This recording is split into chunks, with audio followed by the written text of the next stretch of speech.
بلائیں اور مصیبتیں بھاگتی ہیں، رحمت خداوندی گھر کے اندر آتی ہے، برکت آتی ہے۔ اور جہاں ہر وقت نافرمانی، ہر وقت نافرمانی، کفر کی باتیں، بددینی کا عمل، بددینی کی باتیں، بددینی کے کام گھر میں ہوتے ہیں، خبیث جنات شیاطین وہاں پر داخل ہوتے ہیں، گھر میں بے برکتی آتی ہے، پریشانیاں آتی ہیں، بیماریاں آتی ہیں، اور پھر جیسے اس نے بیج بوئے ہیں اسی طریقے کے حالات گھر میں ہوتا ہے۔ اب پھر وہ چھڑواتا پھرے، اجی اس پہ دم کر دو، اس پہ اثر ہو رہا، اس پہ یوں ہو گیا، اس پہ نظر لگ گئی، اس پہ جادو ہو گیا۔ بھائی جادو وادو ہوا کہ نہیں ہوا، لیکن تم نے اللہ تعالیٰ کی نافرمانی کی۔ جب نافرمانی کرتے ہوئے آ رہے ہو تو اب کسی کی جھاڑ پھونک سے کیا ہوگا نا بھائی؟ اب جھاڑ پھونک اثر نہیں کرتے۔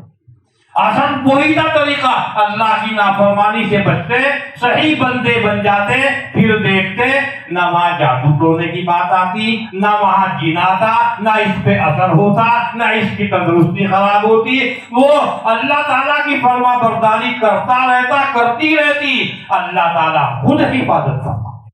آج بھی دیکھو جو اللہ تعالیٰ کے نیک بندے ہیں، متقی بندے ہیں، انہیں دیکھو، نہ ان پہ جن آ رہا، نہ کوئی اثر ہو رہا، نہ ان پہ جادو اثر کر رہا، نہ ان پہ سحر اثر کر رہا، اور ان کی تندرستی بھی ٹھیک ہے، نہ انہیں بخار چڑھ رہا۔ آ گیا کبھی ایک آدھ دن بخار، کیونکہ حدیث میں یہ بھی آیا جب اللہ تعالیٰ اپنے بندے کے گناہوں کو مٹانا چاہتا ہے تھوڑا سا بخار مسلط کر دیتا ہے۔ اس نے صبر کیا، اللہ نے پھر ٹھیک کر دیا، اور اس صبر کرنے کی وجہ سے بہت سارے گناہ اس کے ختم کر دیے، پاک کر دیا گناہوں۔ تو اللہ تعالیٰ سے جو بھی کام کرے گا اپنے نیک بندے کے لیے کام کا بھلائی کرے گا، اور جو آدمی نافرمانی پہ آئے گا اس کے سارے کام الٹے ہوتے ہوئے چلتے ہیں۔ تو بھائی بات سمجھ میں آ گئی۔ میرا مقصد یہ نہیں تھا کہ میں آپ کے سامنے تقریر ہوں، میرا مقصد یہ تھا بس ایک صحیح بات آپ کے سامنے پیش کر دوں، ہونا کیا چاہیے تھا وہ صحیح طریقے سے مسلمان تو ہے، اللہ کا شکر ہے مسلمان ہے، اور مسئلے کے اعتبار سے ہم یہ بھی نہیں کہہ سکتے ہمیں اپنے اسلام میں کوئی شک اور تردد ہے، یہ بھی نہیں کہہ سکتے، کہنا پڑے گا انا مؤمن حقا، میں پکا مسلمان ہوں، یہی بولنا چاہیے۔ لیکن بھائی مسلمان کے جو اعمال ہونے چاہیے، جب ہم دیکھ رہے ہیں اپنے اندر اس میں کمی آ رہی ہے، کہیں بوڑھے بوڑھی ٹھیک ہے، نوجوان گھر میں گڑبڑ کر رہے ہیں، بچے گڑبڑ کر رہے ہیں۔ اسلام کا تقاضا تو یہ تھا کہ جیسے صحابہ کرام کتنے متقی پرہیزگار تھے، ان کے بچے بھی ایسے ہی ہیں، ان کی بچیاں بھی ایسی ہی ہیں، ان کی عورتیں بھی ایسی ہیں۔ کیوں؟ صحبت کا اثر پڑا، بچے بھی دیندار، بڈھے بھی دیندار، جوان بھی دیندار، مرد بھی دیندار، عورتیں بھی دیندار۔ اللہ تعالیٰ نے ان کو کیسی عزت کا فرمایا، کیسے ان کو پھر اللہ نے ایسا نوازا، بیچارے غریب قسم کے لوگ، یعنی فقر و فاقے کی جن کو نوبت رہتی تھی۔ حدیث میں آیا حضرت جناب نبی اکرم صلی اللہ علیہ وسلم کو بھی فقر و فاقے کی نوبت آئی، حضرت عمر فاروق کو آئی، حضرت ابو بکر صدیق، ایسے بڑے بڑے حضرات۔ پھر اللہ تعالیٰ نے کیا کیا، کہاں سے کہاں تک کی ملکوں کا ان کو مالک بنایا کہ ان بندوں نے میرے لیے بڑی محنت کی ہے۔ صحابہ کی جماعت نے کہاں سے کہاں تک کے مالک بنا۔ اب حضرت عمر فاروق کی حکومت کہاں سے کہاں تک گئی، ایک آدھ ملک نہیں، بے شمار ممالک، اتنی عزت دی اللہ نے۔ ایک دفعہ ایسا حضرت عمر فاروق پھاقا قابو سے باہر، گرمی کا زمانہ، سوچا مسجد نبوی میں چلتا ہوں، بے وقت، ابھی نماز کا وقت نہیں، دوپہر ہے، گرمی کا زمانہ ہے، مسجد نبوی میں آ گئے، حضرت نکلیں گے حجرہ شریفہ سے، حضرت کی زیارت ہوگی تو دل کو سکون آ جائے، بے وقت مسجد میں۔ تھوڑی دیر میں حضرت ابو بکر صدیق کا بھی وہی حال ہوا، وہ بھی بے وقت مسجد میں اسی نیت سے آ گئے۔ حضرت جناب نبی اکرم صلی اللہ علیہ وسلم اندر حجرہ شریفہ میں تھے، حضرت کا بھی وہی حال، بھوک سے بے حال۔ آپ آئے مسجد میں، دیکھا ابو بکر اور عمر بول۔ حضرت نے فرمایا اتنی گرمی کے وقت بے وقت تم کو کس چیز نے گھر سے باہر نکالا؟ یہ صحابہ کرام تو تھے بڑے سچے، بڑے سادے، بڑے سیدھے تھے، تکلف کچھ نہیں تھا۔ آج ہوتے تو پتہ نہیں کیا کہ کس چیز نے نکالا؟ دونوں نے کہا حضرت بھوک نے نکالا۔ ایک دم سیدھی بات، بھوک سے۔ حضرت نے فرمایا میرا بھی یہی حال۔ پھر آپ نکلے، دونوں کو ساتھ لے، آؤ میرے ساتھ۔ ایک انصاری کے باغ میں پہنچے، کھجوروں کا باغ۔ ان کا طریقہ یہ تھا اہل مدینے کا کہ جب باغ کے پھلنے کا موسم آتا تو وہ اپنے بال بچوں کے ساتھ باغ میں مقیم ہو جاتے تھے، رہنا سہنا کھانا پینا تو اس زمانے۔ حضرت پہنچے، ان کی اہلیہ تھی وہاں۔ حضرت نے پوچھا کہاں گئے؟ کہ حضرت آپ تشریف رکھیں، وہ آتے ہوں گے، میٹھا پانی لینے گئے۔ میٹھے پانی کا مطلب وہ نہیں جس میں چینی ڈال دی گئی ہو، یعنی وہ پانی جو پینے کے قابل ہو، اس کو میٹھا پانی ہے۔ ابھی یہاں تو اس کا ہمارے علاقے میں تو کم چلتا ہے، یہاں پر بھی شاید کڑوا پانی شاید نہ ہو۔ کرناٹک میں، راجستھان میں ہم نے دیکھا کڑوا میٹھا پانی، کچھ پانی ایسے کہ کڑوے پی نہیں سکتے ان کو۔ اور مکہ مکرمہ میں جاتے ہوں گے، وہاں دیکھتے ہوں گے، ٹینکر دیکھتے ہوں گے، اس میں لکھا رہتا ہے ماء صالح للشرب، یہ پانی پینے کے قابل ہے۔ ماء غیر صالح للشرب، یہ پانی پیا نہیں جا سکتا، یعنی کڑوا پانی۔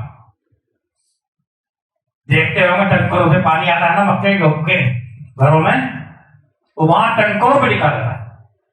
آپ میں سے کبھی دیکھا ہو، پڑھا ہو آپ بھی، جب تو آپ بچے سے جب آپ گئے تھے تو لکھا رہتا ہے وہاں ٹینکروں کے اوپر میاہ صالح للشرب، یعنی میٹھا پانی۔ تو میٹھے پانی کا مطلب وہ ہوتا تھا پینے کے قابل پانی، میٹھا پانی دے دیتے۔ آپ تشریف تھوڑی دیر میں وہ مشکیزہ لیے ہوئے، اس زمانے میں پانی لے کے چلتے تھے مشکیزوں، آئے وہ بہت خوش ہوئے دیکھ اور کہنے لگے آج میں سب لوگوں میں سب سے بہتر ہوں بے اعتبار مہمانوں کے۔ مہمان کون؟ حضرت جناب نبی اکرم صلی اللہ علیہ وسلم۔ مہمان کون؟ حضرت ابو بکر صدیق رضی اللہ عنہ۔ مہمان کون؟ حضرت عمر فاروق رضی اللہ عنہ۔ بڑے خوشی میں جھومے، سلام کیا، کہنے لگے حضرت میں بھی پہلے وہ کھجور لائے تھے اور مختلف کھجور ہیں، پکی ہوئی، گدر، مختلف قسم کی کھجوریں لاکے رکھی۔ حضرت نے فرمائے مختلف طریقے کی کیوں توڑ دی؟ حضرت ہر آدمی کا ذوق مزاج الگ ہوتا ہے، جیسی جس کو اچھی لگے وہ کھائے۔ اور میں حضرت ابھی بکری ذبح کر کے کھانے کا انتظام کرا، بکریاں بھی ساتھ رہتی تھی، بکری ذبح کر کے گوشت بنا کے کھانے کا انتظام کیا۔ پھر یہ تینوں حضرات وہاں سے کھانا کھا کر واپس آئے۔ ایسی بھی حالات آتے تھے، لیکن اللہ تعالیٰ نے کچھ بھی بڑی حکومت دیتا تھا۔ اللہ کی قدرت بہت بڑی ہے۔ بندہ جب اللہ تعالیٰ کی فرما برداری پہ آ جائے گا، کچھ بھی کرشمہ دکھا، کچھ بھی کر سکتا ہے۔ اور بندہ نافرمانی میں آئے گا، نافرمانی کرے گا، اللہ تعالیٰ کچھ بھی کر سکتا ہے، بالکل جڑ سے ادھیڑ کے پھینک سکتا ہے۔ پھینک دیا، بہت سو کو پھینک دیا۔ اور یاد رکھو، کوئی اپنی اکڑ سے اللہ سے اپنی بات منوا لے، ممکن نہیں۔ کسی کی اکڑ نہیں چلتی ماں، داؤس کسی کی نہیں چلتی ماں۔ بلکہ اکڑ پر پکڑ آتی ہے. بندہ اکڑ، شیطان اکڑا، پکڑا نہیں. حضرت آدم علیہ السلام سے بھی بھول ہوئی مگر اکڑے نہیں، روئے، رو رہے ہیں، آنسو بہا رہے ہیں، معافی مانگ. اللہ نے معاف بھی کر دیا، مقام بھی بڑھا دیا. تو اللہ کے یہاں کسی کی اکڑ نہیں چلتی. اور وہ بندہ رونے پہ آئے گا، آنسو بہائے گا، معافی مانگے گا، شرمندہ ہوگا، تو اللہ کے یہاں کیا کمی ہے؟ بڑے سے بڑے گناہوں کو معاف کر دے. فرمایا بھی اللہ نے، اے بندے یہ مت سمجھ میرا گناہ بہت بڑا ہے، تیرے سارے گناہ مل کے اس کی رحمت سے بڑے نہیں ہوتے. معافی مانگ، رو اللہ کے سامنے، اپنی عاجزی ظاہر کر، اپنی مجبوری ظاہر کر، اپنی پریشانی ظاہر کر، مانگ. قل یا عبادی الذین اسرفوا علی انفسهم لا تقنطوا من رحمت اللہ ان اللہ یغفر الذنوب جميعا انہ هو الغفور الرحیم. اسی بات کو بتایا ہے.